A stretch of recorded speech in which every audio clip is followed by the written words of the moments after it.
Let's look at a few more optimization questions. Number 6, a cylindrical can without a top is made to contain 1 gallon, which is the same thing as 231 inches cubed of liquid. Find the dimensions that will minimize the cost of the metal to make the can. So this time we're trying to do a minimum. We're trying to minimize the cost of the metal, which means that we're trying to get the most volume we can out of the smallest can. So let's see if we can put all this into context. So here's our can.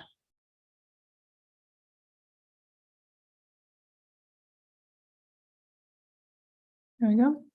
Have you ever unrolled a can? Have you ever looked at a can of soup and completely flattened it out? If you take off the top, which this one says it doesn't have a top already, so we won't worry about that part. But if you take off the top and you take off the bottom, you'll have the circles that used to be the top and the bottom. In this case, maybe it has a screw-on lid or something like that, but we just have the circle from the bottom. And then if you take the rest of the can and flatten it, it actually makes a rectangle. Or if you could imagine this, start right here and roll it up as you go across, that's making the actual shape of the cylinder. And then our circle right here would be the bottom. So if we're thinking about our surface area, which would be the amount of metal that we would need, it's going to look like a rectangle and a circle. Now, if we did have a top on the can, it would be 2 circles. But in this case, it says no top. So 1 circle, and then we have a rectangle. So we have some information here. We know that the volume is equal to 1 gallon, which is the same as 231 inches cubed.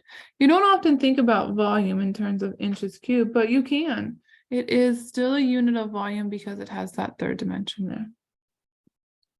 We know that the volume of a cylindrical can, so a cylinder like this, the volume of a cylinder is pi r squared h.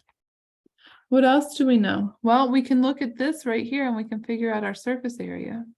So the surface area would look like, let's think about this for a second.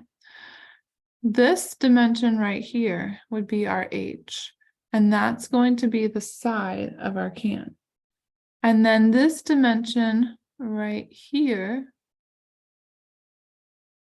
would be as if we were rolling the can back up to put the lid, or the base in this case, back on. So this dimension right here is going to be the circumference of our circle, which is 2 pi r.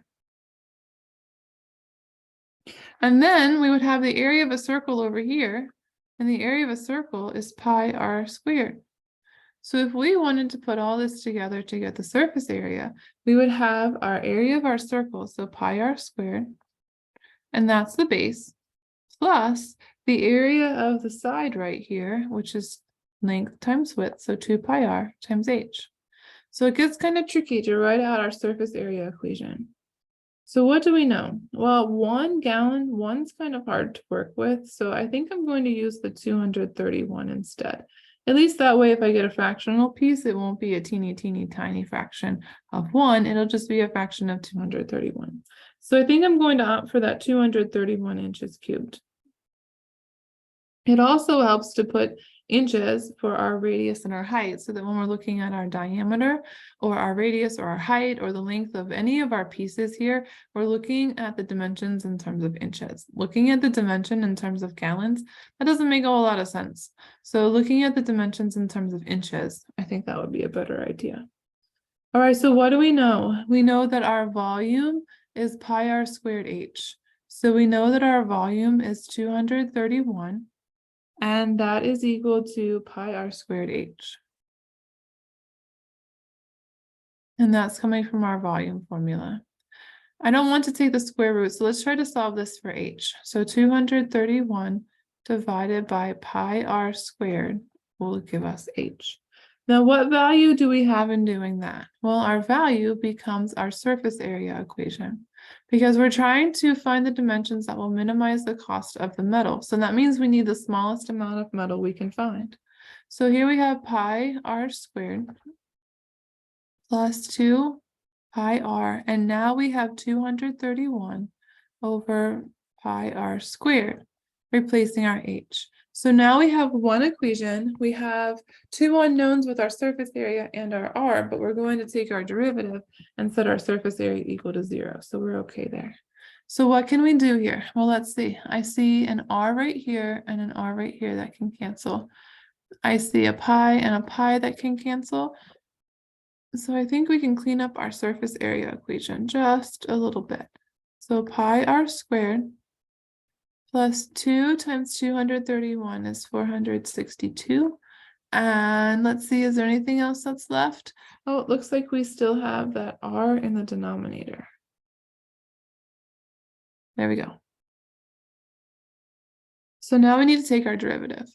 I don't really like that r in the denominator for my derivative because I don't want to use the quotient rule. So I'm going to switch it to 462r to the negative first. Because then when I take my derivative, I can just bring down my power and subtract 1.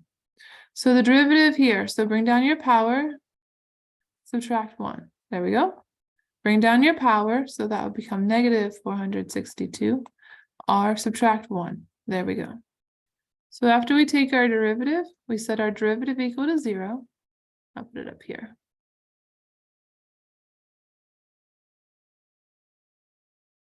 And when we set our derivative equal to 0, we have 2 pi r minus 462 r to the negative second equaling 0. Well, let's move this over so it's at least positive. So 462 r to the negative second still, don't forget that negative on your exponent, is equal to 2 pi r. What can we do next? Well, let's see here. This is really, r to the negative 2 is really like this. So if I get rid of this r to the second in the denominator by multiplying both sides by r to the second, we'll be left with 462 is equal to 2 pi r to the third. Well, I could take this 2 pi and I could divide it out. So that would look like 462 divided by 2 pi is equal to r to the third. And then if I take the cube root and the cube root, these will cancel. And if you type that all into your calculator, you get r is approximately equal to 4.189.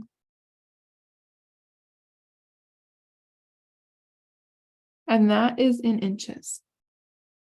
But it's not asking us for r, it's asking us to find the dimensions. So that's one dimension, but it's not both of them. We still need to figure out the height.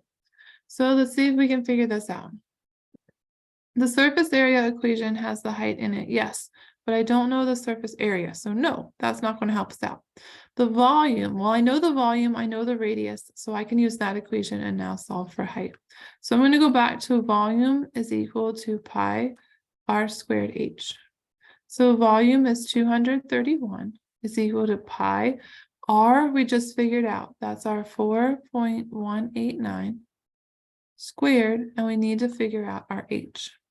So that means that we need to take pi times 4.189 squared, and then we need to figure that out, and we need to divide 231 by that. So it'll look like this, 231 divided by pi times 4.189 squared is equal to h. And if you type that into your calculator, you should get about 4.189. So it turns out in our case, the best dimensions to use are when the radius is equal to the height.